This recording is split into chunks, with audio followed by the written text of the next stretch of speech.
Live from our studios in Smuggler's Notch, Vermont, this is the Jon Garlick Show. Starring me, Lacey with Lacey Clounce. Yes. And I'm That's Jon right. Garlick. Just a name. Jon Garlick. That's just me. Now, we're going to do something different tonight. You've noticed that the guest we have is a telephone. That's right, a telephone. That means it's a call-in show. So what we're going to do for the next 30 minutes is going to answer your questions. This is kind of whatever question you'd like, right? Yes, anything you want. Anything you want to ask us, you can ask him, you can ask me, you can ask both of us at the same time. You can call us, or we are on Facebook Live right now. You can comment your questions there. I've got it pulled up. She's got it pulled up. I did. So, what did you do last week? I was sick. You were sick. I didn't feel well. Off the air, I told you about this couple I read about in the paper that took a one-day trip to Disney World, and I know you're a big Disney fan. I am. So they flew down from, I think, Pennsylvania, or maybe New Jersey, and they got on Spirit Airlines and left very early And they in the morning. made it? They made it. They made it indeed. And they didn't have to bring any luggage because they were just flying down. They spent the entire day at Disney World and flew back. I don't know how much that cost them. Well, with Spirit, probably not very much. Not very much. I flew on Spirit once. I Or did twice. too. It wasn't bad. No. For me. It's a Greyhound bus in the sky. It's just fine. Never Yeah. heard it called that before. No. And you know what's funny is you get on Spirit Airlines and you sit in that seat, and the seats are very close together. They like to cram people on Spirit. Well, all the airlines do now. And you know how you get on the airplane and they ask you if you want to sit in front of the exit, like the emergency exit. Remember that airplane where the guy sat in front of the exit? Option? Well, you get an assigned seat, and they come by and they go, Well, yeah. okay, you know you're sitting in the exit seat, so do you think you can open it if you need to? Are you willing to do that? And you got to go, yes, I'm willing to do it. And that guy did that at like 25,000 feet. He decided, hey, I can open this. And he did, which was bad. How did that turn out? Not good at all. Everything kind of fell apart. So, you and Nikki doing good? Yes. Yeah? Yes, we are. You and Lucy doing good? Oh yeah. Well, we're coming up on. How many years have you been married? Yeah, hang on. You would ask me that. You don't know? We're coming up on 10 years together. Oh. Yeah, we've been 9 years married. 10 years together. What is the secret to a happy, healthy marriage? The secret is all about Lucy. She's very tolerant of me. And you know, it's a record for me, actually. So we got one more, let's see, what did I say? We've been married for 9 years? Yeah, so we're breaking the record for my 3 marriages. My first one lasted 9 years. Boom. So way to go, Lucy. You hung in there. Second one was how long? 3 years. Okay. Yeah. Awesome. So, yeah. Third time's the charm. Third time's the charm. We're doing really well. And my sister's getting married, speaking of marriage. And she's In Vermont, not far from But how Smuggler's old is Notch, where she? our studio is. You were telling me about My this. sister is, 72. And her fiance is like 80 something, 82.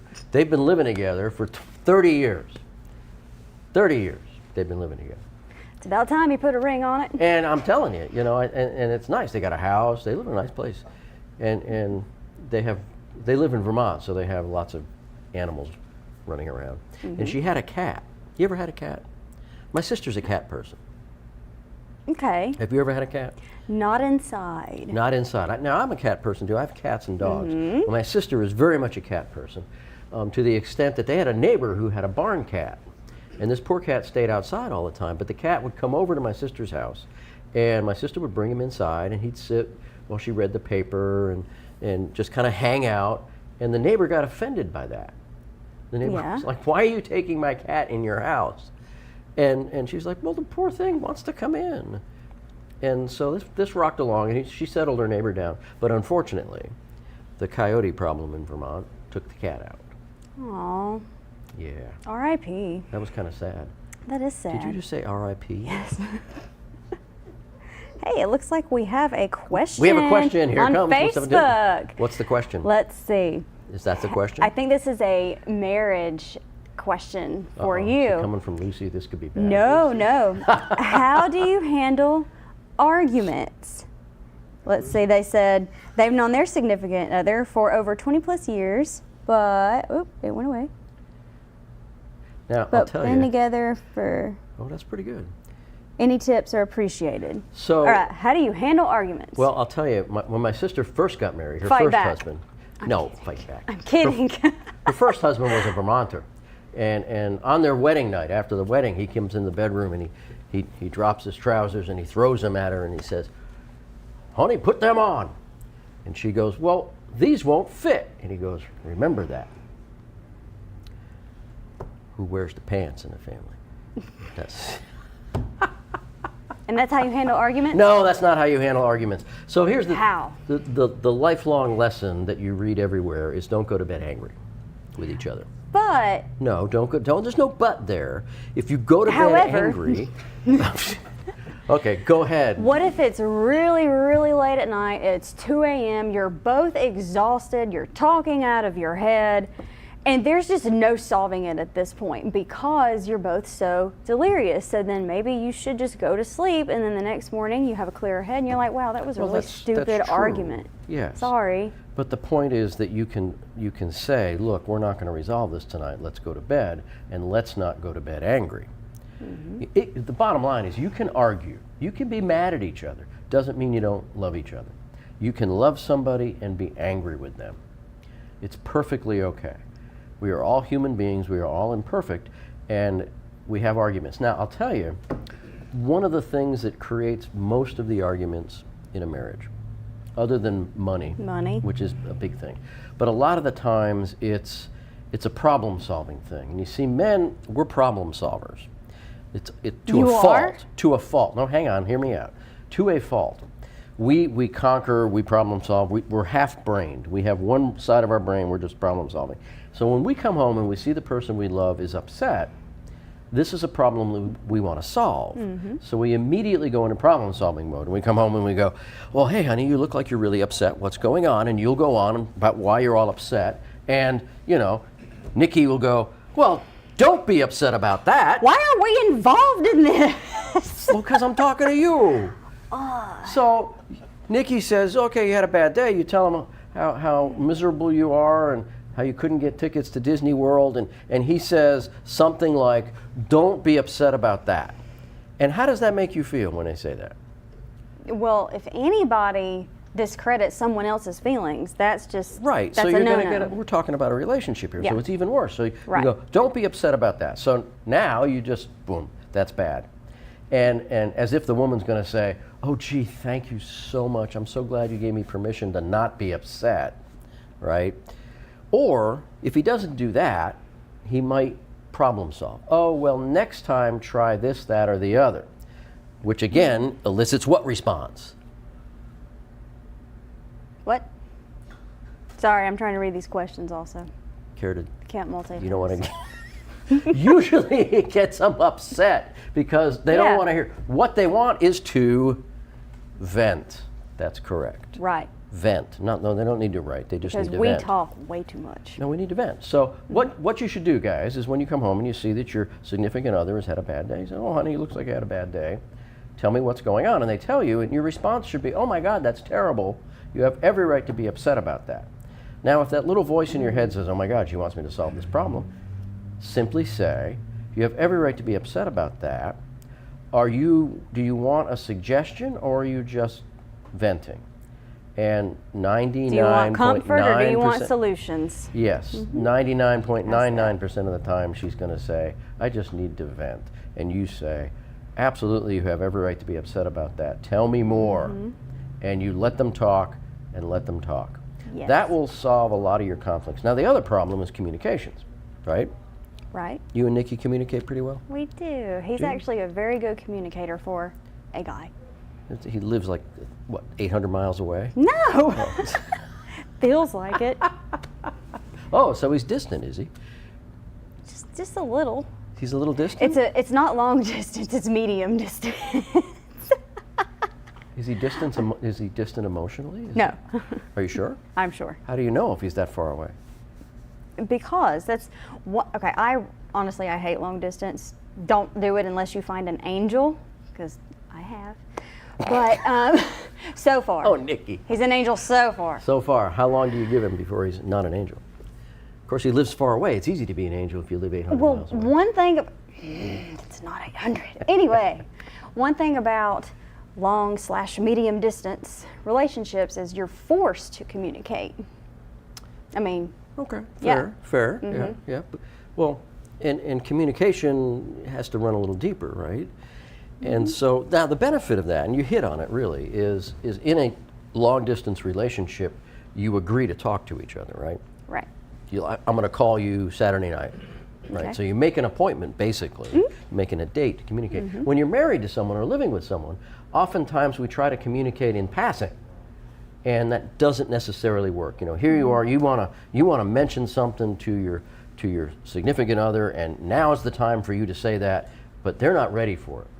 And the old communication model is you're the sender sending a message, you got the receiver who's got to give you feedback, otherwise you're not communicating. So if the conversation is important and you want to avoid an argument, then plan when you're going to have that. Make sure that you say, okay, we have something important to talk about. Let's sit down 7 o'clock tomorrow night, and make sure you're nobody's hungry, nobody's thirsty, nobody's over beveraged, and you're not tired.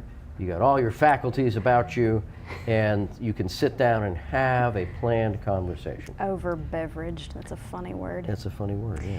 Speaking of communication, did we tell everyone our phone number if you want to call in? Oh, with a no, question? we didn't. What is our phone number? I don't know. 256-831-4624. Is that right? Sounds right.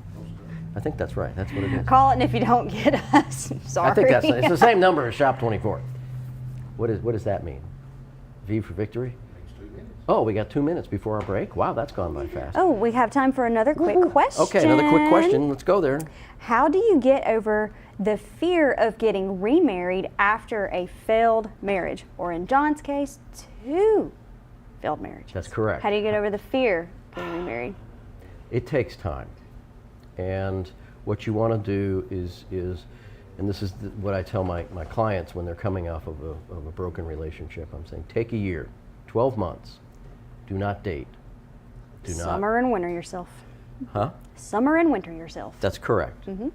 Spend 12 months just on your own. Don't worry be comfortable doing things on your own. I got very comfortable going to dinner by myself, going to the movies by myself.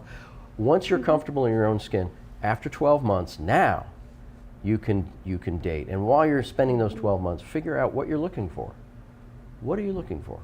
What level of income, education, personality, what exactly are you looking for in a dating relationship? And then after 12 months, you can start dating. And then date for 12 months. Now, and also remember, this is a truism too, there's always a transitional relationship.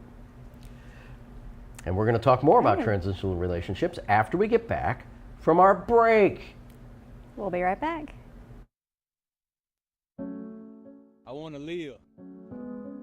The leading cause of death of young Americans like me is gun violence, and oftentimes tied to substance misuse. NBA, NFL, NCAA, most of you look like me, and our communities need you now more than ever. Let's make I want to live more than just a hashtag. Let's make it a movement. I am a baller against bullets.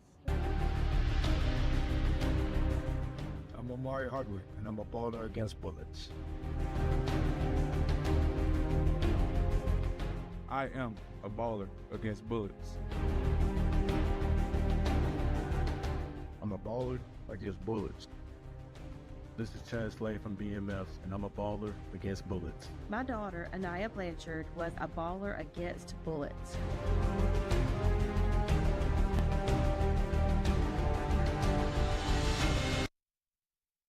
May not believe it, but it's true. The 2024 Team 1 Chevys are here. All 23-24 Silverado Light Duties have 2.9% financing for 72 months. The hottest new 24 Team 1 Chevy Blazer, 1.9% financing and no payments till April. And the #1 selling family vehicle, the Equinox. 24 models. You got it. 1.9% financing and no payments till April. Team 1 Chevrolet, home of the best people, the best service, period.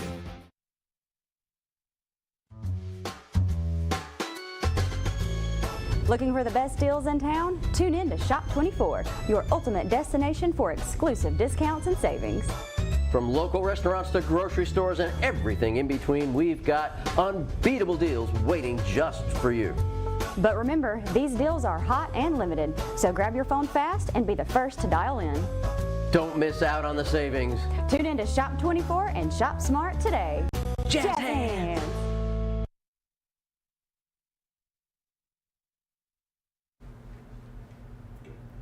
I saw ourselves up there. I thought it was us. It was us. It was us. That was pretty cool. Those were our evil twins. Oh. So when we went to break, we were talking about, after a breakup, how long should you wait?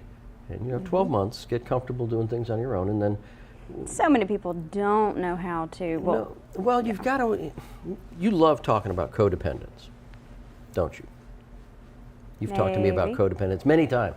So that's the thing, is you've got to take some time between relationships to understand if there was any codependence, either in you or your partner. So it takes a season, 12 months, comfortable with yourself, understand what's going on, and then you won't jump right into another marriage. And sometimes if you're in an abusive relationship, chances are there was some history of abuse in your family growing up. And so you have to break that cycle of codependence and familiarity with abuse. What if there wasn't? Then you have to figure out why, if you had a codependent problem, right? Now abusers are very good at attracting people. So if you have had an abusive relationship and you got out of it, congratulations, way to go. It doesn't mean that you were naive or that you didn't see it coming. They're very good manipulators. And you can get drawn into that, and the next thing you know, you're in a relationship and you don't want to walk out of it, and it gets bad. But a lot of times, my law enforcement experience, when we arrive at domestic violence calls and help people out, those people that are involved in that domestic violence have a history of it. And Susan Shipman, who does the Of an Odyssey show when she was with Second Chance, she'll tell you 7 or 8 times a woman will leave her abusive husband 7 or 8 times before she actually stays gone. And that's after she's made the decision to leave the first time, which takes a long time. And in a lot of those cases, in that kind of a case, as a therapist, I'm going to be probing for a history of abuse in childhood that would make you attracted to that environment, right? Right. So you got to watch out for codependence. So 12 months, be comfortable with yourself, and then make a list of what you're looking for in a partner. And then here's the interesting thing. So you know who Aristotle Onassis was? I've heard of him. Have you? Sparky does. Yes. Okay. He was the world's richest man for a while. And somebody asked him in the 70s, they said, Mr. Onassis, if you lost your fortune today, wiped out completely, what would you do? And he said, I'd have it back in 9 months. You're like, You've told wow. me this. I have told you. Wow, how would you do that? And he said, I would go to where all the wealthy people were, and I'd sit and listen. Now, you might ask, how does that have anything to do with relationships? Well, here's the deal. You figure out what you're looking for in a relationship, and you say, where are those people? Where do they hang out?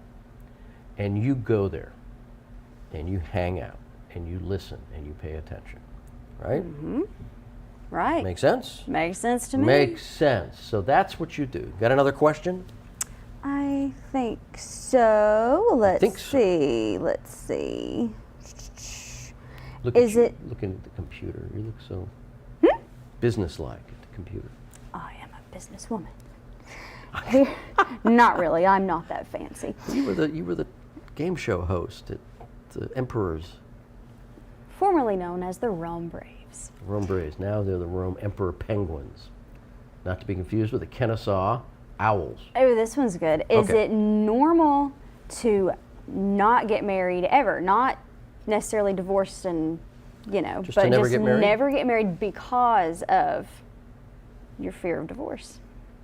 Or I'm going to add on to that, your fear of anything. Okay, so let's break that down, right? It's perfectly okay to never get married if you don't want to, right? If you don't want to get married, don't get married. Right. You want to live with somebody, live with somebody. If you just want to be single all your life, be single all your life. But here's the deal. If you're doing it, if you're single because you're afraid, then I would suggest you explore that fear. Wouldn't you agree? I think so. You don't want to do anything out of fear or emotional avoidance, right? You want to confront those fears and make an educated and informed decision. If you just one of those people that say, I just don't get along with anyone, I want to stay single, or I like the single lifestyle. I know plenty of people who they're not going to get married. They're single. They enjoy dating. They enjoy dating different people and not quite having a committed relationship. And there's lots of people out there that do that, and they have a really good time. And there's nothing wrong with that, so long as everybody agrees, right? Right. And so, yeah, if you want to stay single, be single, but don't do it because you're afraid. Do it because you feel better that way. Make sense? Makes sense. Okay. You don't obviously want to be single all your life, do you? But you've never been married before, have you? Correct. But you've been engaged several times. No, no, I have not. I haven't been engaged at all. Ever? Not even close? Close. Close? How close? Close a few times. Ring close? Close. Yeah. Like, not quite the ring? Correct. But you knew it was coming. Correct. How did you know? Because Okay. picking so stuff out. Yeah. Picking, okay. So how hard is it? This might be a question we have. You're in a relationship, and it's going along fairly well, but in your case, the guy is going a little faster than you want, and he's now thinking about marriage, and you're hesitant. How do you handle that? If he wants it and I'm hesitant. Yeah, which is what I would imagine what was happening there with the getting close to the ring. And I mean, how do you let a guy down who gets on his knee and he presents you with a ring, and you're like, oh, that's a pretty ring. Yeah, I'm sorry, buddy, no. I just feel like there needs to be a lot of communication before it even gets to back that to that point. word again. Yeah, I mean, who just proposes when you haven't even discussed a future together? That happens though, doesn't it? Obviously never happened to you, but it does happen to some. Do we have a caller? Oh, we have a caller. Huh. How do we answer it? Like I don't this? know. The Jon Garlick Show. Starring Lacey Clements. Hello. Hi, John and Lacey. Hello. I have a question. Okay. Hi. What advice do you have for someone who is in a healthy relationship and plans to get married soon, or hopes to get married soon? I would suggest pre-marriage counseling. Yeah. Because there's a lot of, it's all about managing expectations, right? Right. So you want to make sure everybody's got those expectations out before you end up in the marriage, because that's something that can tear a marriage apart. Like basic questions like, do you want kids? And if you do, when do you want kids? Do you expect both parties to work? Right? Right. And these are questions that sometimes don't get answered, right? You get married, oh, you're in love, and you get married, and next thing you know, hey, I want a child, and you're like, no, I don't. You're like, well, wait a minute, right? So yes, pre-marriage counseling to determine and manage all those expectations. What else? What else? Sounds like good advice. Thank you. I think so, and I also would suggest being in that relationship for at least a year before you start. Before getting engaged. Before getting engaged. I mean, you can be thinking about it and talking about it, but to spend a year, 12 months with somebody, you go through the entire cycle of the calendar. Summer and winter them. Yes, and you get to know them really well, and after that time, then you should be talking about marriage if that's what you're inclined to do. But yeah, there you go. That's a great question, by the way. Thank you. Fantastic. Thank you. Thank you for calling. Bye-bye. I That was want to fun. piggyback Piggyback, off go of ahead. that question. So 1 year of dating before getting engaged. If you are in long distance, should it be longer than a year because you're not seeing each other all the time? Ooh, that's a good question. I don't know the answer to this. I'm curious though. So, in a long distance relationship, you're not dating as you would if you were in the same town. Right. If you were in the same town, you might be seeing each other at first. You know, you meet somebody somewhere and it's, hey, let's go out to dinner on Friday night. Okay, you do that for a couple of weeks and then it's, hey, let's go out to dinner Friday and Saturday night. So now you're having a couple nights a week where you're dating and you're seeing each other for hours a week, hours, in person, doing fun things together, building memories. Right. If it's long distance and it's on the phone or FaceTime, it's not the same, Correct. right? It's not the same not the connection. same. And it's not, I mean, some teenagers talk for 7 hours on the phone. I'm sure they do on FaceTime, but it is not the same as being in a room, carrying on and having a relationship with somebody. So yes, I would say that you might even start that clock when you're actually in close proximity to each other. Again, it's one of those expectation things. If you're in a long distance relationship, say, you're living in Georgia and Nikki's living in Oregon. I know he's not, but let's say, right? And twice a year you get together and go to Disney World for 4 or 5 days, and yay, that's great. And the rest of the time you're on FaceTime. Twice a year? In a year, and that's the only time you're seeing. I don't know how often you go. That's not nearly enough All right, time. maybe you see each other one weekend a month. I don't know. But it's a long distance relationship. You have to manage that expectation that says if this relationship is going to grow, one or the other of us has to move closer so that we can have that relationship. So when that decision is made, I would first suggest that you don't do that by moving in. You do not. I would not suggest that. I agree. That can work out really, really well, absolutely work out really well, but it can also work out really badly because the person who moves is now dependent on the person that they've moved in with, and that can be a power struggle. So, especially if you're not married. Especially right? if you're not married, and I wouldn't suggest you get married and then move to another state, but everything can work out if you communicate and care, but I would minimize those risks by, if one's going to move closer, get a job. Before you get married, you should have your career under your belt. Both of you should be independent wage earners, have a career, and both of you should understand the expectations of those careers.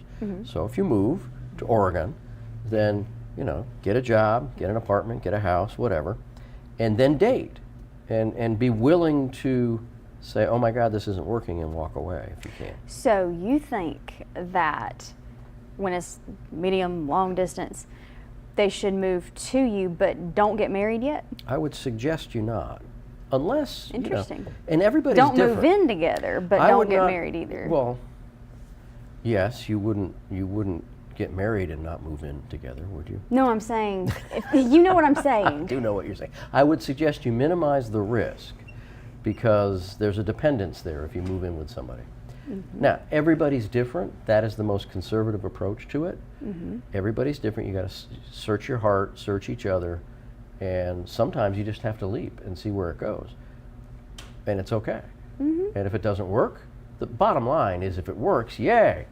If it doesn't work, are you able to extricate yourself from that relationship and carry on? And if the answer is, yeah, I've got all kinds of money, I can move to Oregon, I can move in with you, and if it turns out bad, I got enough money, I can get my own apartment and figure out what I want to do. If that's what you want to do, go ahead. But don't get locked into a relationship that doesn't work. How's that? I like that. You like that? Now we have what, a minute left? Oh, 30 30 seconds. Okay, so I hope you enjoyed this call-in thing. We might be doing more of this as we go down the line. I enjoyed it. I enjoyed it too, and it goes by fast. So be thinking about that for next week. We'll see what we do, and feel free to call in, send us questions ahead of time if you'd like. They don't have to be relationship questions. No, they can be anything. anything. We can talk about news. We can talk about anything, whatever you like. We can be funny.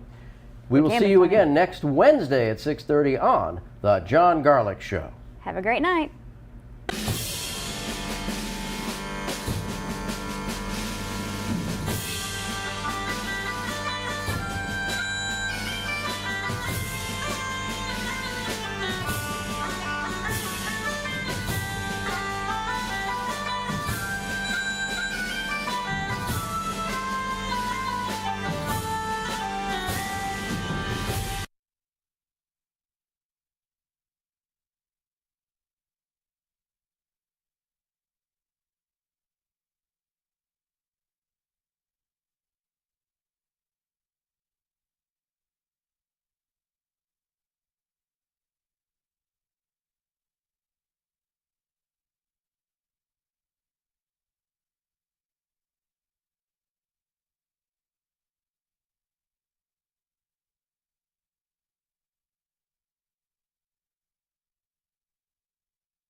study the Scriptures together and thereby learn more of God's will for our lives.